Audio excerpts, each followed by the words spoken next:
Buenos días, soy Sofía Folguera, profesora asociada en el Departamento de Estomatología de la Universidad de Valencia y participo en el simposio titulado Herramientas interactivas y de inteligencia artificial para la docencia de ciencias biomédicas, coordinado por la doctora Melo, mediante esta charla titulada Explorando la funcionalidad de Notebook LM como asistente inteligente en revisiones de la literatura.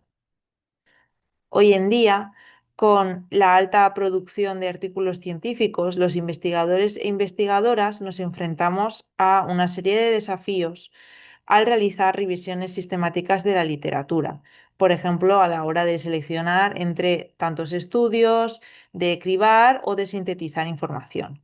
Así pues, las inteligencias artificiales generativas se postulan como una herramienta y una oportunidad para ayudarnos a este tipo de tareas.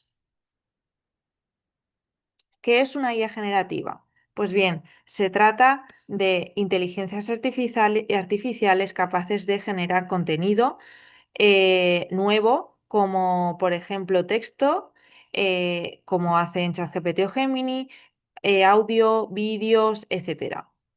Una IA generativa que ha surgido hace relativamente poco es Notebook LM del entorno de Google y que genera cuadernos digitales basados exclusivamente en fuentes de información que proporciona el usuario. Estas fuentes de información son diversas, pueden ser textos, webs, vídeos, MP3, etcétera. Así pues, el objetivo de este trabajo es examinar el potencial de Notebook LM como asistente inteligente en la realización de revisiones de la literatura, siguiendo las directrices Prisma 2020. En primer lugar, realizamos una revisión de estos protocolos Prismas 2020 para identificar las etapas en las que Notebook LM podía resultar útil. Estas etapas seleccionadas fueron selección de estudios, extracción de datos, elaboración de la lista de datos y evaluación del riesgo de sesgo. En este esquema podemos ver en qué parte del flujo entraría en juego la creación de cuadernos digitales mediante Notebook LM. Como podemos ver, el investigador o investigadora ha tenido que realizar una serie de pasos y tomar una serie de decisiones antes de aplicar el uso de la IA.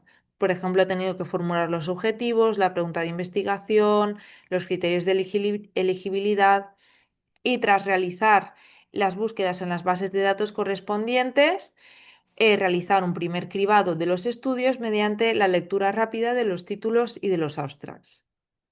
Estos artículos que se han identificado mediante este primer cribado es necesario obtener sus PDFs y estos PDFs serán los que constituirán las fuentes de información a proporcionar a Notebook LM.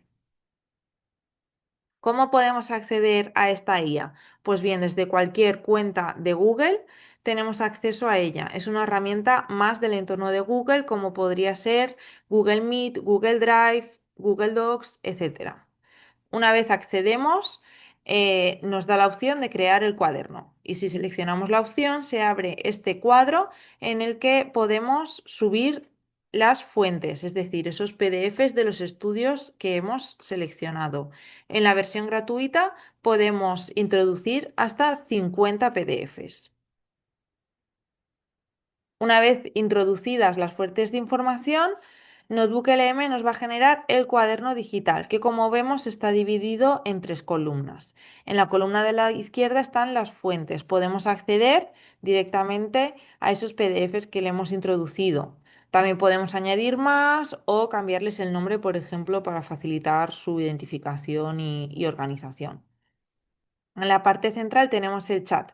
Esto es un chat como si fuera ChatGPT, que es una de las IAs más conocidas, pero la diferencia es que a las preguntas que le realicemos va a responder exclusivamente con información a partir de las fuentes que le hemos proporcionado.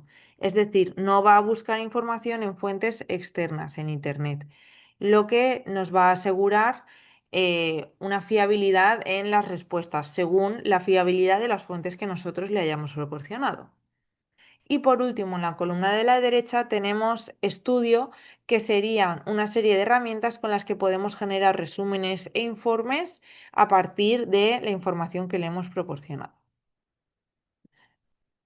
Lo primero que vamos a hacer es configurar el chat para que actúe como nuestro asistente académico en la realización de revisiones bibliográficas.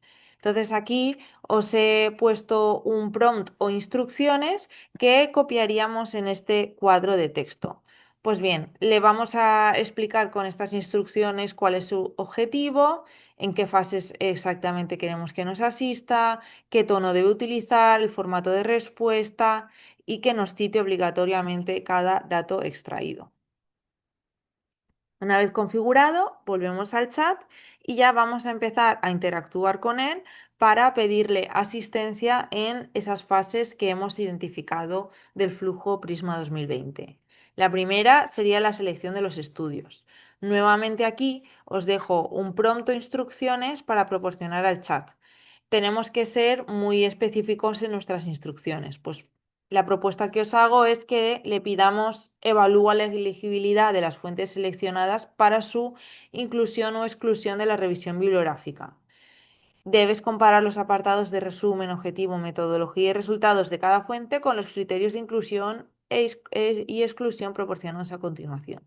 Y aquí cada investigador o investigadora le tiene que especificar muy bien esos criterios. Yo aquí os he puesto un ejemplo. Entonces le he especificado el tipo de población, el tipo de estudios, bueno, el tipo de dispositivos, etcétera. Y luego además le tenemos que decir al chat que la respuesta sea clara, que nos diga si ese artículo debe incluirse o excluirse y que nos lo justifique con citas. Aquí tenemos unos ejemplos de respuestas que nos proporciona el chat. Como veis, coge cada uno de esos artículos que yo le he introducido PDFs y nos indica si debo incluirlo o excluirlo según los criterios de elegibilidad que yo le he propuesto. Y nos añade una explicación y con esas citas, ¿vale? Esos números son citas que si tú pulsas directamente te lleva a la parte del artículo, del estudio en el que se encuentra esa información. Esto es súper importante ya que sigue siendo obligación de los investigadores e investigadoras asegurar que toda esta información es cierta. Así que, bueno, pues simplemente Notebook nos está ayudando a organizar o a identificar más fácilmente la organización, pero luego nosotros mismos tenemos que comprobar que esta información es cierta. Una cosa muy importante es que las conversaciones del chat no se guardan. Si queremos que se guarden, tenemos que específicamente pulsar este botón que es guardar como nota. Y entonces la siguiente vez que entremos en el chat, encontraremos esta respuesta almacenada en la columna de estudio, en la parte inferior. Una vez ya hemos identificado los artículos a incluir en nuestra revisión, podemos ir a la columna de fuentes y eliminar todos los PDFs de los artículos excluidos. La siguiente etapa en la que nos puede ayudar es la extracción de datos.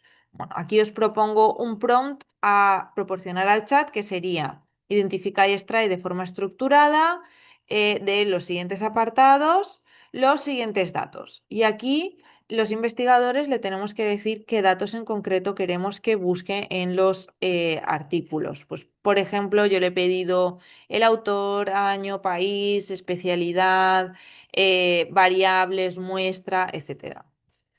Y muy importante, le digo, si la información no se encuentra, indícalo explícitamente.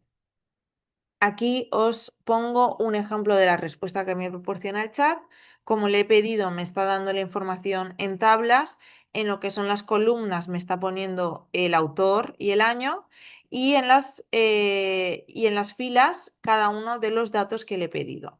Y como veis, si nos especifica, me dice que no ha encontrado la información y el resto está referenciado para que yo pueda pulsar y comprobar si esa información aparece realmente en los estudios.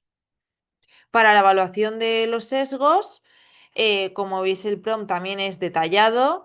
Le decimos en qué sección de los estudios tiene que comprobar o buscar la información y aquí pues Depende la información a buscar del instrumento de evaluación de sesgos que hayamos elegido el equipo investigador. En mi ejemplo, le pido que busque si ha habido una asignación aleatoria de los participantes, los mecanismos de ocultamiento, de cegamiento, etcétera.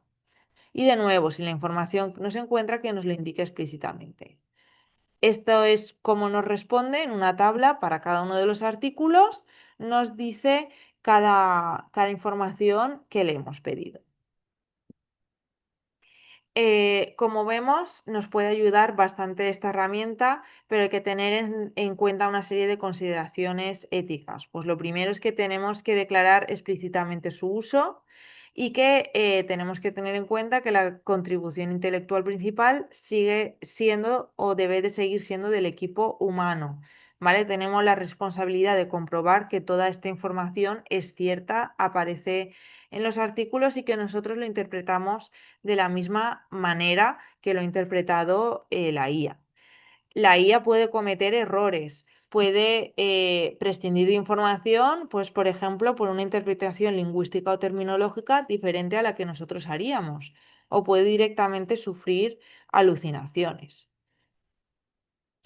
Eh, Aquí os he puesto un ejemplo de frase que podríamos utilizar para declarar el uso de la IA. Como veis, mencionamos la herramienta que hemos utilizado, eh,